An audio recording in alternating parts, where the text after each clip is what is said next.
Olá pessoal, tudo bem? Sejam bem-vindos ao canal. Compartilhe, divulguem e vamos ao vídeo. Hoje vamos dar continuidade a um assunto que fala sobre a lei de Jeová.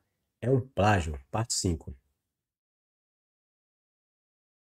Vamos, nesse vídeo, tratar da questão da mulher.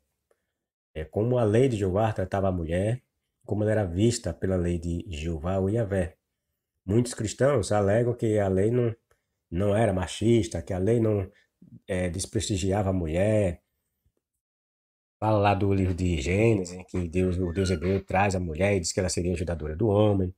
Aí falam das passagens de Paulo, do Novo Testamento, que em certo sentido ameniza a situação da mulher. Outros falam da questão de haver mulheres sendo exaltadas na Bíblia, como a, a, a juíza, diz que teve juíza, profetisa em Israel, a Débora, né, por exemplo. Questão de Esté. Então, todas essas questões eu vou mostrar para vocês que é tudo conversa furada. Tudo mentira. Os que falam e que defendem essas questões são pessoas ignorantes, não sabem interpretar textos, não sabem analisar as passagens bíblicas e nem nada, na verdade, né? E a pessoa que lê a Bíblia diz que esse livro é sagrado, ou diz que há verdades nesse livro do tipo instrução para todos indistintamente, é um ignorante. É um ignorante ou um espertalhão, né? Que quer induzir outras pessoas a entrar nesse, nessa, nessa bolha de mentiras que é a religião em geral. Falo da cristã porque estamos num país cristão, certo? Bom, a lei de Jeová é um plágio, parte 5. A mulher perante a lei de Jeová. Desde há muito tempo, a mulher é vista como alguém frágil. Sua estrutura física, de fato, a coloca numa posição em termos de força abaixo do homem. Não há como negar isso. A ciência comprova essa verdade. Não se trata de visão machista falar isso, pois a aparente fragilidade do corpo feminino está no campo da força muscular e não em termos de capacidades intelectuais. No campo da psique, a mulher está em pé de igualdade com o homem. Sempre esteve. Mesmo em civilizações modernas, até hoje, a mulher é discriminada. Suas competências em todos os campos ainda são muito questionadas. Quando olhamos para um passado muito distante, vemos o quanto avançamos nessa questão. A nossa atual sociedade está a anos-luz daquela do passado, imersa em superstições, dogmatismos inúteis e lendas. Hoje, diferentemente do passado, a mulher vota, vai aonde quer, casa com quem quer e deseja, exerce diferentes ofícios em diferentes lugares. Nossas leis amadureceram, evoluíram e não veem mais a mulher com os olhos com que ela era vista no passado. É verdade que ainda há que há determinados que ainda há determinados lugares no mundo em que a mulher continua sendo vista de forma desigual. Devemos, entretanto, nos lembrar que grande parte desses lugares são controlados por grupos religiosos cujas mentalidades ainda se encontram no passado de há muito tempo. De há muito tempo. No ambiente religioso da Bíblia, por exemplo, a mulher é discriminada e renegada a um objeto de propriedade do homem. É inegável esse fato, pessoal. Quando o cristão vem de querer desmentir isso, ele o faz porque ele é um ignorante, porque ele quer manter viva as suas crenças num livro mentiroso, mitológico, falacioso e cheio de fábulas, que é a Bíblia. Na comunidade dos hebreus, a mulher é listada como uma das posses do homem, pessoal. Não cobice a casa do seu próximo, não cobice a mulher dele, nem seus servos ou servas, nem seu boi ou jumento, nem qualquer outra coisa que lhe pertença. Êxodo 27. A mulher é alistada entre as posses do homem. Ou seja, a mulher está colocada entre um dos itens de propriedade do homem. Estão vendo como a mulher era vista pelos hebreus? Na cultura hebreia?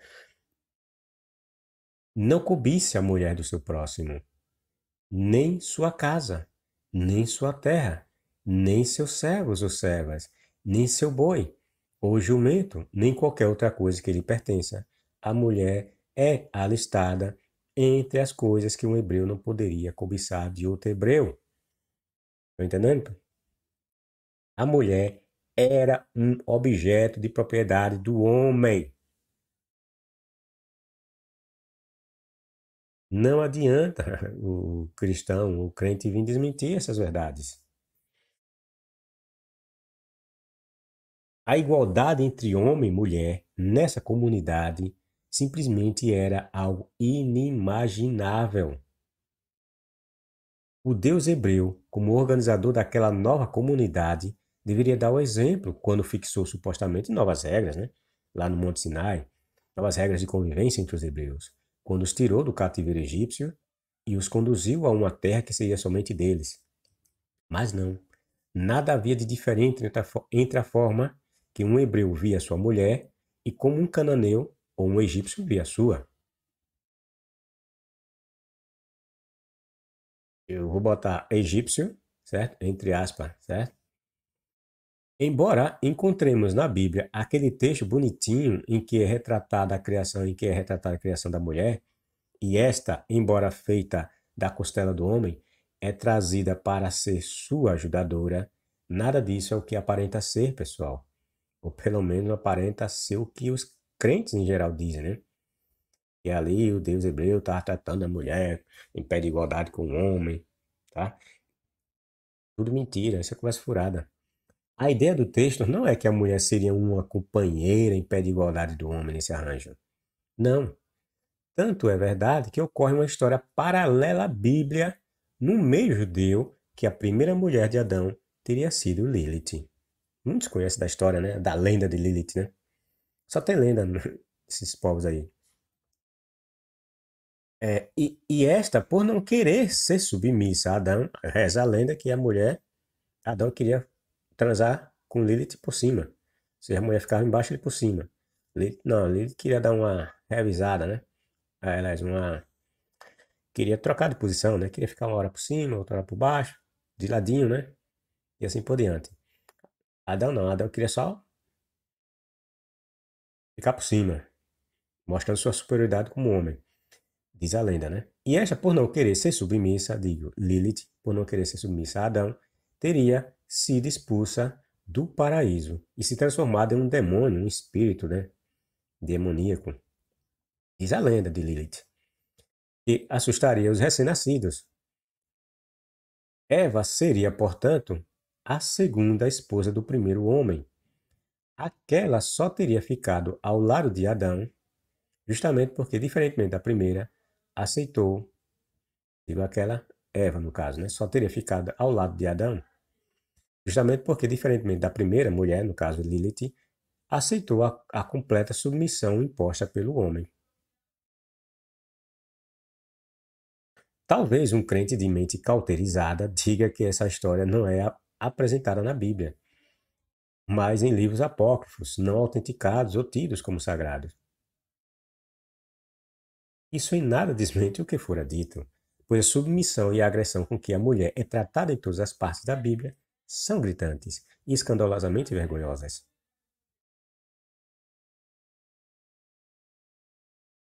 Haver lendas como essa de Lilith correndo paralelamente à Bíblia só nos mostra a cultura desse povo e como eles encaravam o papel da mulher.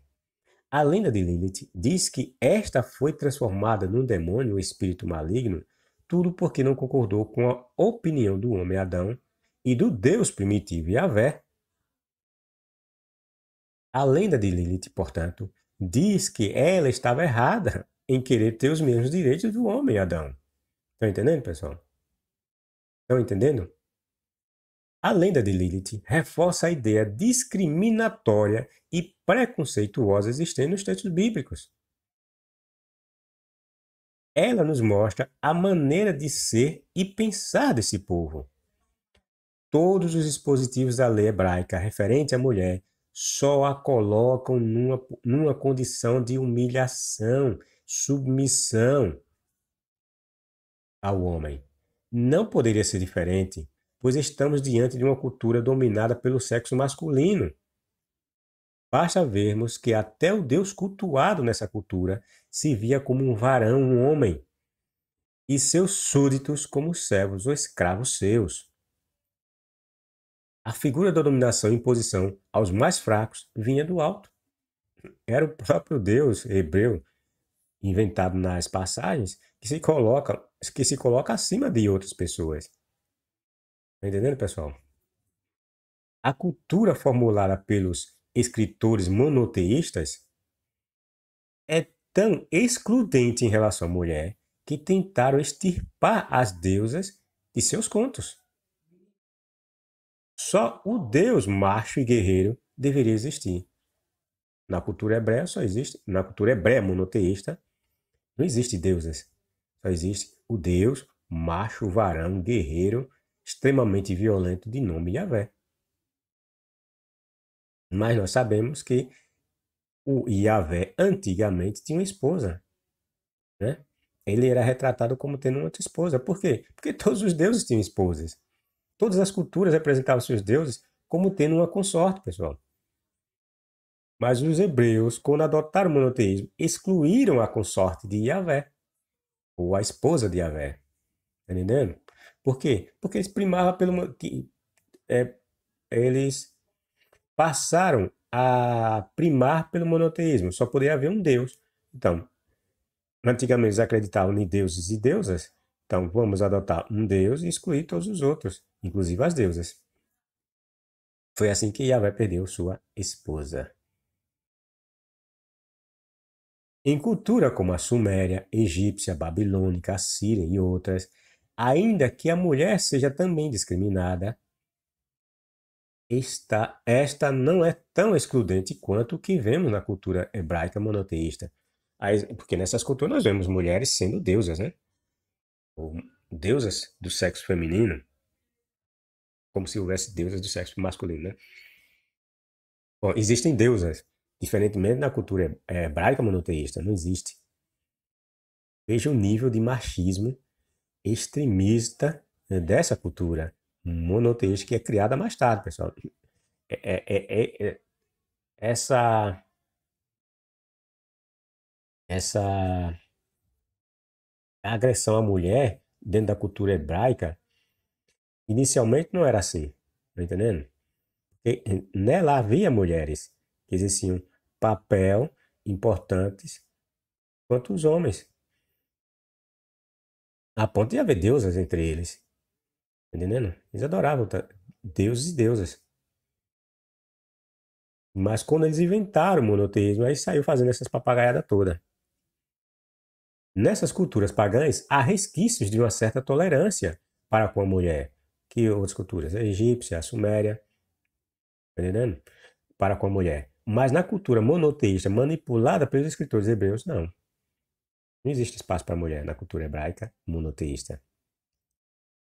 Mesmo no Novo Testamento, Paulo, se referindo à condição da mulher na comunidade cristã, afirma que aquela deveria estar submissa a seus maridos, posto que este, o homem, foi criado primeiro e que não foi enganado pela astúcia da serpente. Essas são algumas das argumentações que Paulo tenta passar para justificar a posição em que a mulher deveria estar na igreja cristã. O homem estaria acima da mulher, a mulher abaixo, e Cristo, sendo a cabeça da igreja, estaria acima do homem e da mulher. Certo? Então, o Paulo, ele coloca estes três personagens numa posição hierárquica, tá entendendo? E ele justifica a posição da mulher nessa terceira posição, de estar abaixo do homem, porque a mulher foi enganada, no caso a primeira mulher, Eva, foi enganada pela astúcia da serpente, então ele dá a entender que a mulher era mais fácil de ser enganada pelo demônio do que o homem. Daí essa posição de ser, de estar, condição aqui, deve estar, bem como ela não foi criada primeiro, ela foi criada num segundo momento, então sua importância é menor, porque aquilo que é criado em primeiro lugar é mais importante daquilo que é criado em segundo lugar, tá entendendo, pessoal? A ideia ignorante dos cristãos do primeiro século, a exemplo desse Paulo, que orientava todos eles, pelo menos é o que diz as suas cartas mentirosas, ainda ele acrescenta que a mulher teria sido criada por causa do homem. Ele dá o efeito de causa. A mulher, o homem não foi criado por causa da mulher, mas a mulher foi criada por causa do homem. E daí aí, mais um outro ponto que ele tenta justificar para colocar a mulher na posição de inferioridade em relação ao homem, dentro do arranjo cristão. Quer dizer, Paulo nos revela que a intenção do Deus hebreu, quando a fez, era que ela fosse submissa ao homem, assim como este é submisso ao cabeça, a Cristo. Quando coloquei a questão, a passagem, eu acho que coloquei. Está entendendo, pessoal?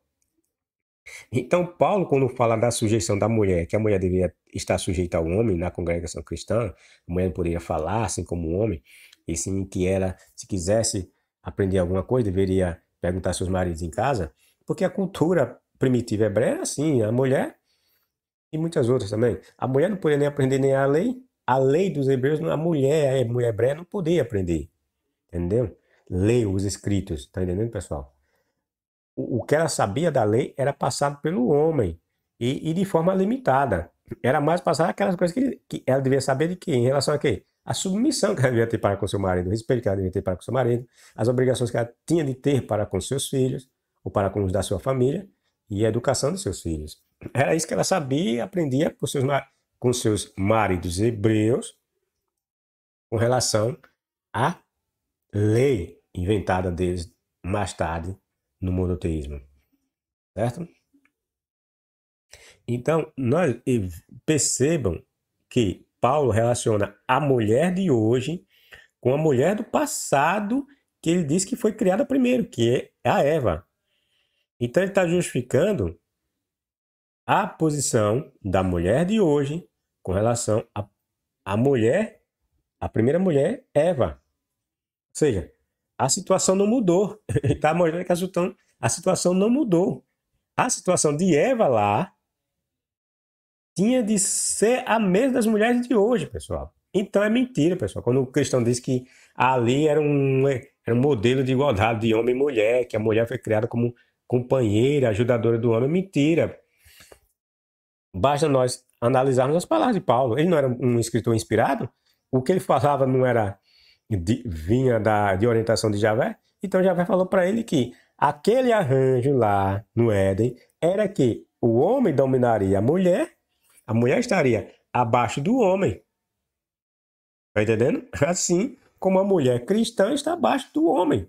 Por que a mulher cristã está abaixo do homem? Por causa da primeira mulher que foi criada lá no Jardim do Éden. Por causa daquele arranjo. Aquela maneira que o Deus hebreu fez a primeira família. Estão entendendo? Mas quero que saibais que Senhor de todo homem é Cristo. Senhor da mulher, esse Senhor é o chefe, o cabeça, certo? O líder. O Senhor da mulher é o homem. Senhor de Cristo é Deus. O Senhor, o cabeça de Cristo é Deus. Todo homem que... Veja que isso aqui, que o Paulo, o mentiroso, está falando, é um arranjo de submissão, é um arranjo de hierárquico. O Cristo está acima do homem, o homem está acima da mulher, e acima desses aí, de Cristo, do homem e da mulher, está Deus. É uma hierarquia, pessoal. Todo homem que ora ou profetiza com a cabeça coberta falta respeito ao seu Senhor, que é Cristo. E toda mulher que ora ou profetiza, toda mulher que ora ou profetiza, não tendo coberta a cabeça, ele não proíbe que a mulher ore e nem que a mulher profetize. O que ele está proibindo aqui nesse caso é que ela não fique com a cabeça descoberta. Não tendo a cabeça coberta, falta respeito ao seu Senhor, que é o homem, dentro da congregação. Ou congregação, a igreja, né? É... Então, e toda mulher que ora ou profetiza, não tendo coberta a cabeça, falta ao respeito ao seu Senhor, porque é como se estivesse rapada. A mulher que ora e que profetiza sem estar com a cabeça coberta, que é o famoso véu, né? Ela estaria desrespeitando ao seu cabeça, que é o homem, e por conseguinte, o Cristo, e por conseguinte, a Deus. E toda mulher que ora, profetiza, não tendo coberta a cabeça, falta respeito ao seu Senhor, no caso o homem, porque é como se estivesse rapada, cabeça raspada. Se uma mulher não se cobre com um véu, então corta o cabelo. Mas se uma mulher não se cobre com um véu, então corta o cabelo. Ora, se é vergonhoso para a mulher ter os cabelos cortados ou a cabeça rapada, então que se cubra com um véu. Quanto ao homem, não deve cobrir sua cabeça. Veja, ele impõe que a mulher cubra a cabeça, mas ao homem não. Por quê? Porque é a questão da hierarquia, pessoal. Entendendo? Ele coloca a mulher numa posição de inferioridade. A mulher não pode orar e profetizar como se fosse homem, com a cabeça descoberta. Entendendo? Desculpem. Quanto ao homem, não deve cobrir sua cabeça, porque é a imagem e esplendor de Deus. Veja, ele justifica que o homem não deveria cobrir a cabeça, porque o homem é a imagem de Deus e o esplendor de Deus. Veja o preconceito. E a mulher não é? Veja que babaquice. A mulher, segundo a lenda bíblica, não era também? A mulher é o reflexo do homem. Aí ele disse que a mulher é o reflexo do homem. Mentira. A mulher não é o reflexo do homem. Pela lenda bíblica lá do Gênesis, a mulher é o reflexo do Deus hebreu também. Certo? A mulher é o reflexo do homem. Onde é que está isso? Isso ele inventou. Não tem na Bíblia isso. Eu digo na Bíblia hebraica. A Bíblia hebraica não diz que a mulher era reflexo do homem. Tá entendendo? Isso é mentira do escritor Paulo. Se é que foi Paulo que escreveu essas bobagens. Com efeito, o homem não foi tirado da mulher. Veja, com efeito, o homem não foi tirado da mulher, mas a mulher do homem. Nem foi o homem criado para a mulher, mas sim a mulher para o homem. Tá entendendo, pessoal? Ele está tentando justificar de diversas formas que a mulher deve essa submissão ao homem por causa daquele arranjo do Deus hebreu lá no Gênesis. Ele aponta a questão da causa, nesse caso aqui, e aponta a causa. O homem foi feito por causa de quê? A mulher foi feita por causa de quem? Tá entendendo? O homem foi feito por causa de Deus. A mulher não foi feita por causa de Deus. A mulher foi feita por causa do homem. É isso que ele quer passar. Tá entendendo? Então ele diminui o papel de importância da mulher em relação ao papel do homem. Outro ponto, ele traz a questão também da origem. Ele diz que o homem foi feito primeiro, a mulher foi feita segunda, foi feita é, não, o homem veio primeiro, a mulher veio depois. Ou seja, ele aponta questões de importância em relação à origem do homem e da mulher. Tá entendendo? Ele destaca que o homem sempre tem uma importância maior que a mulher.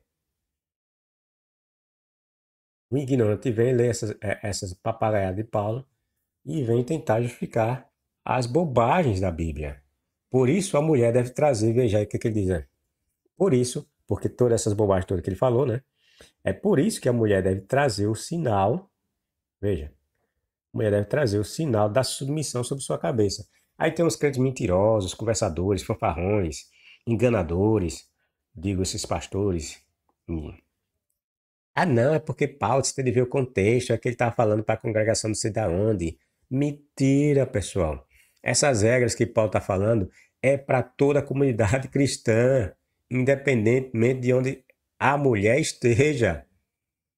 Ele está falando para todas em geral, não é para um grupo lá que está falando por causa de uma localidade que tinha um costume, não, é mentira. É tanto que tem igrejas que seguem esse mesmo padrão que o idiota do Paulo fala. Estão entendendo?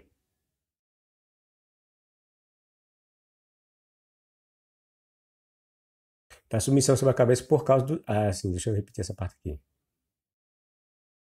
Por isso a mulher deve trazer o sinal de sua submissão, veja, da submissão, pessoal. Deixa claro qual é o papel da mulher. Um papel submisso sobre sua cabeça. Mulher usar o véu para profetizar, orar na igreja, ela deve mostrar seu papel. Ela deve mostrar que ela está submissa ao seu cabeça, que é quem? O homem. Por causa, aí diz que por causa dos anjos. Por causa dos anjos. É uma papagaiada, uma maluquice que esse Paulo fala para tentar justificar a sua tentativa em colocar a mulher em segundo plano, num plano de submissão. O que tem a ver anjo com mulheres? Né? Não tem nada a ver. Ele tá falando que a mulher deve estar nessa posição de inferioridade e tal, porque, por causa do homem. O homem está acima da mulher. Aí vem fala dos anjos. O que tem a ver anjo? Ele não justificou que a submissão da mulher se deve por causa de sua posição e de sua origem em relação ao homem? Não tem nada a ver com anjos. Com tudo isso, é só bobagem. As cartas de Paulo é cheias de tanta babaquice, tanto quanto as histórias do Velho Testamento. Só os ignorantes que leem e acham sete maravilhas, essas bobagens que ele fala. Com tudo isso, aos olhos do Senhor, veja a maluquice, a besteira que ele vai falar. Com tudo isso, aos olhos do Senhor, nem o homem existe sem a mulher, nem a mulher sem o homem. Veja, com tudo isso, ou seja, com tudo isso que ele falou, que o homem foi feito primeiro, que a mulher foi feita depois, que o homem foi feito por causa de Deus e a mulher por causa do homem. Aí diz, com tudo isso, aos olhos do Senhor, nem o homem existe sem a mulher, nem a mulher sem o homem. Ou seja, ele está dizendo que o homem e a mulher, nessas, é, nessa sua fala, deveriam ser iguais. Mas é mentira. É um falatório, vamos dizer assim, uma letra morta, pessoal. É coisa de idiota, né? Fala uma frase aqui e desmente em seguida com outra. Coisa de retardado. Veja, com tudo isso, aos olhos do Senhor, nem o homem existe sem a mulher, nem a mulher sem o homem. Veja, então o homem e a mulher são iguais. Né? Não deveria ter nenhuma questão de superioridade entre o homem e a mulher em razão de quem foi feito primeiro, quem não foi feito, ou quem não foi feito. Certo? Porque ele diz que aos olhos do Senhor, nem o homem existe sem a mulher, e nem a mulher sem o homem. Pois a mulher foi tirada do homem. Aí veja, rapaz, vai repetir a mesma babaquice. Pois a mulher foi feita do homem. Porém, o homem nasce da mulher. Estão entendendo? Então, aqui agora aqui nessa parte aqui, ele vai tentar colocar o homem e a mulher numa igualdade. Só que vai ser desmentir. Ele já desmentiu essa igualdade logo no início. E mais abaixo ele vai desmentir novamente essa babaquice que ele vai falar. Pare, né? Com tudo isso, aos olhos do Senhor, nenhum homem existe sem a mulher, nem a mulher sem o homem. Pois a mulher foi tirada do homem. Porém, o homem nasce da mulher. O que ele quer dizer? Todo, todo homem ou mulher nasce de uma mulher. Né? De onde é que nós saímos? Né? Da barriga de nossas mães? Então a gente fica aqui, todo homem nasce da mulher. E ambos vêm de Deus. Ele agora está dizendo que tanto o homem como a mulher vêm de Deus, né? Ambos foram criados por Deus, né? Julgai vós mesmos. É decente que uma mulher reze a Deus sem estar coberta com véu? A própria natureza não vos ensina que é uma desonra para o homem usar cabelo comprido? Outra besteira babaquice que ele fala, viu? Ao passo que é glória para a mulher uma longa cabeleira, porque lhe foi dada como um véu. Entendeu? Aqui você vê que ele desconhece a própria lei dos hebreus, né? Ele diz, a própria natureza não vos ensina que é uma desonra para o homem usar cabelo comprido? Onde é que está isso? Onde é que está isso na Bíblia dizendo que, eu digo na Bíblia hebraica, ou seja, o Velho Testamento, em que o homem com cabelo comprido é uma desonra para ele? Mentira. Primeiro porque Sansão tinha cabelo comprido. Os nazireus, né? Não devia passar navalha sobre seus cabelos. Então, a própria lei dos hebreus permitia que homens tivessem cabelos compridos e nada disso seria uma desonra para eles. O filho de Salomão, o tal de Absalão, que não era nem nazireu, disse que tinha cabelos que pesavam não sei quantos quilos. E em perseguição, disse que foi pendurado até pelos cabelos, né? Ficou enganchado nas galhas lá de uma árvore por causa dos cabelos, da grande quantidade de cabelo que tinha. Pesava quilos os cabelos desse camarada, filho de Salomão. Filho de Salomão não, filho de Davi, Absalão. Ou seja, a Bíblia não fala que homens com cabelos compridos era uma desonra para ele. Mentira, pessoal. Esse Paulo fala tanta bobagem. Parece um cristão de hoje, que não conhece a Bíblia e fica falando bobagem. Ao passo que é glória para a mulher uma longa cabeleira, porque lhe foi dada como véu. Veja que babaquice. E como eu falei, né, novamente ele tenta justificar o estado de submissão que ele quer dar para as mulheres a partir de toda essa argumentação falaciosa, sem sentido e sem nexo. 1 Coríntios, capítulo 11, 3, 15. E tem mulher que adota uma porcaria de um livro desse como sagrado. Percebem qual era a real intenção de Deus quando fez a tal ajudadora do homem no Éden? Analisando as palavras de Paulo, podemos perceber claramente que ele fez alusão à situação da mulher, mesmo antes de ela ter pecado. Ele acha que a submissão da mulher ao homem se deve a um determinado arranjo organizacional, bem como a finalidade pela qual ela teria sido criada. A mulher, segundo Paulo, foi criada tão somente para ajudar o homem. Lembra que eu falei para você da causa? Ele, ele tenta justificar a submissão, do estado de submissão da mulher ao homem, por diferentes pontos, né? Pela causa, pela importância, pela origem. Depois fala da bobagem aí de cabelo longo, assim, cabelos curtos. A mulher, segundo Paulo, foi criada tão somente para ajudar o homem. Certa vez questionado sobre a questão das cartas de divórcio, que o homem, que de acordo com a lei de Moisés, poderia dispensar sua esposa, né? A lei previa, né? A lei de Moisés, a farsa da lei de Moisés, não tem nada de lei de Moisés, isso é mentira que os judeus ou os hebreus criaram mais tarde. Na época por exemplo, na época, se Moisés existisse, na sua época não existia lei nenhuma de Moisés. Tá entendendo? Na época que Davi existiu, ou que supostamente existiu, não havia lei nenhuma de Moisés. Eles não seguiam porra nenhuma de lei de Moisés. Não existia. Isso aí foi invenção depois que eles inventaram. Samuel, Josué, nesses tempos que a Bíblia diz que essas pessoas existiram, não havia lei de Moisés nenhuma. É isso que eu digo e falo nos meus vídeos. Não havia. Essas, essas proibições que há num texto bíblico simplesmente são reproduções de leis que já havia nos tempos desses supostos personagens, e que não era exclusiva deles, é dos outros povos. Egípcios seguiam, os sumérios, quando existiram, seguiram, hititas, assírios, todos esses povos, pessoal, tinham esses mesmos códigos, essas mesmas proibições. Um ou outro fazia uma outra adaptação, mas no frigir dos ovos, como diz a história, eram iguais. Só os ignorantes que não conseguem ver isso. Certa vez questionado sobre a questão das cartas de divórcio, que o homem, que, de acordo com a lei de Moisés, poderia dispensar sua esposa, Jesus disse que isso se deu por causa da dureza dos corações dos judeus, mas que aquela situação não era pretendida desde o princípio. Apontando lá para o Éden. Mentira, acabamos de provar que não tem nada a ver, porque Paulo cita aquela situação e vê como justificativa para colocar a mulher na posição de inferioridade que ela deve ter hoje na igreja cristã, na congregação cristã. Tá entendendo? Então, essa fala de Jesus é uma mentira. Outro ponto.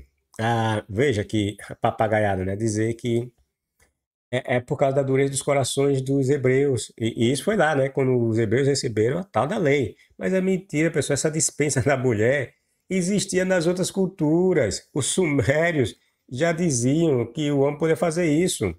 Então, como foi que Javé criou isso aí? Mentira! Se ele criou, ele plagiou as leis dos outros povos. E os outros povos já conheciam isso.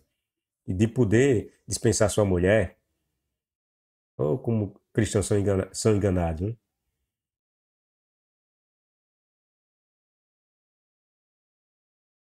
Ô, povo bobinho. Alguns fariseus foram ter com Jesus para o experimentar e perguntaram-lhe: Permites o divórcio? Perguntaram a Jesus: Permites o divórcio? Não leem as Escrituras? Nela está escrito que no princípio Deus criou o homem e a mulher, e que o homem deve deixar seu pai e sua mãe, e unir-se para toda a vida, a mulher que escolheu. Assim os dois passaram a ser um. Não serão mais dois, mas um só. E nenhum homem tem direito de se separar. Oh, pulei.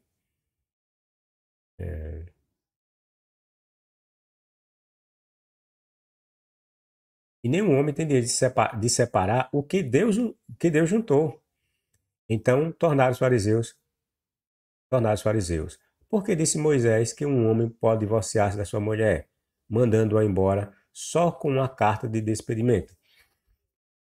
Porque os fariseus conheciam a lei, né? É tanto que eles eram conhecidos como doutores da lei. Jesus não era doutor porra nenhuma de lei. Jesus era analfabeto, em todos os sentidos. Certo? Isso é uma farsa. Esses diálogos de Jesus contra os fariseus é uma farsa elaborada por quem criou esses evangelhos. Não tinha condição desse ignorante estar disputando, discutindo com os doutores da lei. Os caras estudavam a lei, certo? Uma lei mentirosa, mas eles tinham conhecimento da lei, certo? Jesus não estava porra nenhuma. Então, eles sabiam que na lei, e está lá no livro, né? Na Bíblia, o Deus hebreu, possibilitando essa faculdade ao homem de se separar de sua mulher. E diz os motivos, né? Que o homem poderia se divorciar da mulher. Mas veja, a própria Bíblia, que é a dita palavra de Deus, ela previa situações em que o homem poderia quebrar aquele tal arranjo que o Deus hebreu primitivo havia estabelecido. E que quem deu essa fala a Jesus tenta passar a ideia de que aquele arranjo lá no Éden era um arranjo eterno, né? E entre a união de um homem e uma mulher, certo? Então o fariseu, conhecendo esse dispositivo da lei, perguntou a Jesus se era permitido o divórcio. Aí, como Jesus falou, aí ele foi e disse: Então, por que Moisés falou que o homem poderia separar? Aí Jesus vem e disse que não, foi por causa da dureza dos corações é, dos hebreus. Mas aí, quando ele fala isso, você já vê que a lei dos hebreus era para quem? Para os judeus, os hebreus. Né? Não era uma lei para todo mundo. Porque quem foi que o Deus hebreu disse que os corações era duro? Foi os outros povos? Não. Quem é que tinha o coração duro? Os judeus, os hebreus. Então, a lei era para quem? Para os judeus. Essa lei mentirosa, né, que eles dizem que existia. Dizem que existia. Era uma lei para os judeus e somente para eles. Por isso que Jesus disse que foi por causa da dureza de seus corações que Deus, quem foi que falou? Com qual povo esse Deus falou dizendo que ele poderia se divorciar? Não foi para os judeus? Então quem é que tinha o coração duro? Os judeus. Então a lei era para quem? Para os judeus, pessoal. Tá entendendo? É falácia. Assim os dois passam a ser um, não serão mais dois, mas um só. Nenhum homem tem direito de separar o que Deus juntou. Então, tornaram os fariseus, porque disse Moisés que um homem pode divorciar da sua mulher, mandando embora só com uma carta de despedimento, porque Jesus estava querendo dizer que não é permitido o divórcio, certo? Aí os fariseus apontaram que existia esse dispositivo na lei que permitiu o divórcio, certo? Aí o mentiroso Jesus disse que foi por causa da dureza dos corações dos judeus. Moisés fez isso por causa. Aí ele diz: Moisés fez isso? Não foi Moisés. Moisés é apenas um cumpridor da lei. Moisés não criou porcaria nenhuma da lei. Digo, nesse contexto mentiroso da Bíblia, certo? Quem deu a lei para Moisés foi o Deus hebreu. Então foi ele que criou aquela mentirada toda. Não foi Moisés que impôs que o homem, por causa da sua dureza, o homem, o hebreu, né? Por causa da dureza do seu coração, pudesse se separar da mulher. Veja que a dureza do coração era dos judeus. E a dureza da mulher? Quer dizer que a dureza do coração do homem, por causa da dureza do coração do homem, o Deus hebreu deu essa possibilidade, essa faculdade ao homem de separar da mulher. Mas não abriu brecha para a mulher separar do homem. Veja, que conversa furada, mentirosa, sem pé sem cabeça, diz que só ignorantes, pessoas tapadas que não querem ver a verdade, que cai numa conversinha dessa. Quer dizer que a dureza dos corações fez com que o Deus hebreu abrandasse a lei para os homens. E por que não abrandou a lei para as mulheres? É, te catar, rapaz. Moisés fez isso por causa da dureza e maldade do vosso coração. Do vosso coração. Ele está se referindo ao povo judeu, tá entendendo? Diz que Moisés fez essa abertura na lei, que é tudo mentira, né? Que Moisés não fez lei nenhuma, quem fez foi o Deus hebreu. Foi por causa da dureza e maldade do vosso coração. Mas não era assim que Deus queria. Mentira! Foi o Deus hebreu que deu isso, que falou isso para Moisés escrever. Não foi Moisés que inventou isso. Não foi da vontade de Moisés é, elaborar um dispositivo que permitisse o homem separar da mulher por determinados motivos. Não, foi o Deus hebreu que disse aí, Moisés, olha, o homem pode separar isso da mulher por causa disso. É óbvio que era a vontade de Deus. É óbvio que era da vontade desse Deus mentiroso, primitivo. A lei era dele, não era de Moisés. Embora se diga que a lei era de Moisés, mas a lei não tinha como autor Moisés. Moisés era simplesmente, vamos dizer assim, um intérprete, não. O intérprete, na verdade, era o Deus hebreu, né? Tanto que a prova que nós temos de que não era Moisés que dizia como devia ser entendida a lei, e nem foi Moisés que deu a lei, porque no caso do homem que estava com lenha, o que foi que aconteceu? Diz que os hebreus queriam matar o velho, ou o homem que estava com a lenha. Aí diz que ficaram na dúvida e diz que pegaram e foi consultar Javé para saber o que é que Javé dizia. E Javé disse assim: o Javé disse que era para matar o velho a pedra, ou o homem, só quer falar velho. O homem, que a Bíblia fala do homem, não fala que o cara era velho, do homem que estava com a lenha no sábado, o Javé, depois de consultado, disse que era para matar o homem. Ou seja, o que é que nós entendemos? A lei, quem dava a interpretação da lei nas lendas bíblicas era o Deus hebreu. Não era Moisés que dava a interpretação da lei, era o Deus hebreu. Novamente, nós vemos essa questão de interpretar a lei, no caso lá das filhas de um hebreu lá que eu esqueci, que diz que tinha um monte de mulheres, né, de filhas, e que nesse caso, se elas casassem, ia perder os direitos de suas propriedades porque ia passar para os seus maridos. Aí foram de novo consultar o Deus hebreu. O Deus hebreu disse que as mulheres tinham razão, que deveria abrir essa brecha. Ou seja, quem é que dava a interpretação da lei, pessoal? O Deus hebreu. Esse mentiroso de Jesus vem dizer que não, porque isso aí foi a dureza do coração, por isso que Moisés fez isso, mas não era da vontade de Deus. Mentira, era da vontade de Deus, porque era ele que tanto deu a lei, como era ele que dava a interpretação da lei. Tá entendendo? Como o crente engole mentira desses pastores falastrão, que não, ou não sabem interpretar a Bíblia, e muitos não, de fato. Aqueles, né, vamos dizer assim, de casta inferiores, não sabem. Mas são uns analfabetos. Mal tem o segundo grau. Então, vocês aí só fazem ler a Bíblia. Botar a Bíblia debaixo do baco, decorar uma ou outra passagem, simplesmente decorar, não tem porcaria nenhuma. E fica falando um monte de bobagem. Bom, e agora vos digo que todo aquele que se divorciar da sua mulher, salvo em caso de infidelidade, e se casar com outra, comete adultério. E agora vos digo que todo aquele que se divorciar da sua mulher, vos digo como se ele fosse alguém, Jesus. Ele é algum juiz? Ele era algum juiz? Ele era algum doutor da lei? Ele escreveu alguma coisa? Não. Eu agora vos digo que todo aquele que se divorciar da sua mulher, salvo em caso de infidelidade, e se casar com outra, comete adultério. Vou mostrar para vocês que isso é tudo mentira, pessoal. A monogamia que nós encontramos nos evangelhos, ela não é de autoria dos cristãos, ela é de autoria do Império Romano, certo? Não foi não foi o cristianismo que criou a monogamia. É mentira. Essa ideia é passada nos textos bíblicos, como esse aqui, que dá a entender que se pregava uma monogamia entre os cristãos. É mentira, certo? Bom, e agora vos digo que todo aquele que se divorciar de sua mulher, salvo em caso de infidelidade, e se casar com outra, comete adultério. Os discípulos disseram-lhe, sendo assim, o melhor é não casar. Ou seja, os discípulos tinham a mesma mentalidade dos judeus, né?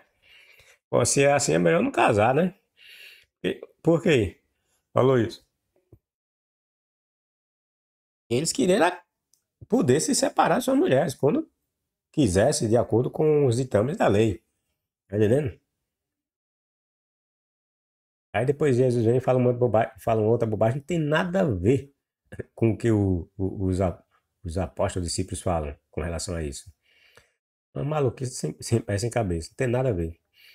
Bom, alguns crentes têm se utilizado dessas palavras de Jesus, né, que acabamos de falar, de ler, para dizer que Deus não apoiava a condição de submissão da mulher. Dizem que esta não era desde o princípio a sua intenção, ou a intenção de Deus. Já falamos, já provamos que isso é mentira, né? Só que as palavras de Paulo, acreditadas por muitos, acreditadas no caso, né? Acreditadas por muito, acreditadas por muito como inspiradas, como vimos, os desmentem. Quando a Bíblia coloca a mulher na condição de ajudadora, e a coloca também na condição de. Aliás, quando a Bíblia coloca a mulher na condição de ajudadora, a coloca também na condição de serva. O homem é posto como seu senhor. Estão lembrados lá, como Paulo falou? Que a cabeça do homem, eu sou o senhor, né, do homem, é o Cristo. A cabeça ou o senhor da mulher é o homem. Os hebreus imaginavam, conforme o texto do Gênesis, interpretado por Paulo, que a mulher foi tirada do homem. Logo, como sendo parte deste homem, ela pertencia ou era propriedade do homem, seu marido. Assim, os hebreus criam que quando o homem se casava com uma mulher, recuperava aquilo que lhe pertencia. Eles se uniam e voltavam a ser uma só carne. O todo é o homem, a parte é a mulher. O homem não dependeu da mulher para nascer, mas a mulher sim. Ela precisou do homem para ser o que é. No coito conjugal, o homem retoma aquilo que é seu. A mulher retoma ao seu dono, ao seu senhor. Porque a mulher não é uma parte do homem, então quando o homem casa, é como que o homem estivesse recuperando aquela parte que foi tomada dele, que foi a costela, tá entendendo? E a mulher volta a pertencer àquele a quem ela pertence, que é o homem. Estão entendendo? Quem é submissa, quem está em segundo plano, essa historinha aqui, E ao voltar a ser um só ser, em virtude da união conjugal, a mulher, como parte do todo, que o homem é o todo, ela ficava por completa submissa àquele, perdia a autonomia. Quando a mulher voltava a pertencer ou a se unir com aquele que ela fazia parte, que era o homem, ela perdia a autonomia. Se torna uma só carne, mas quem que manda é o homem. Tá entendendo? O homem e mulher se unem, voltando ao estado anterior em que o homem existia, pensava e decidia. A ideia de propriedade e controle do homem sobre a mulher, na cultura hebraica, vem dessa ideia primitiva. É isso aí, pessoal. Dê seu like, seu dislike, compartilhe, divulgue o canal, comentem e até o próximo vídeo em que vamos dar continuidade à sexta parte em que provamos que a lei de Jeová, a lei de Yahvé, é um plágio. Até a próxima.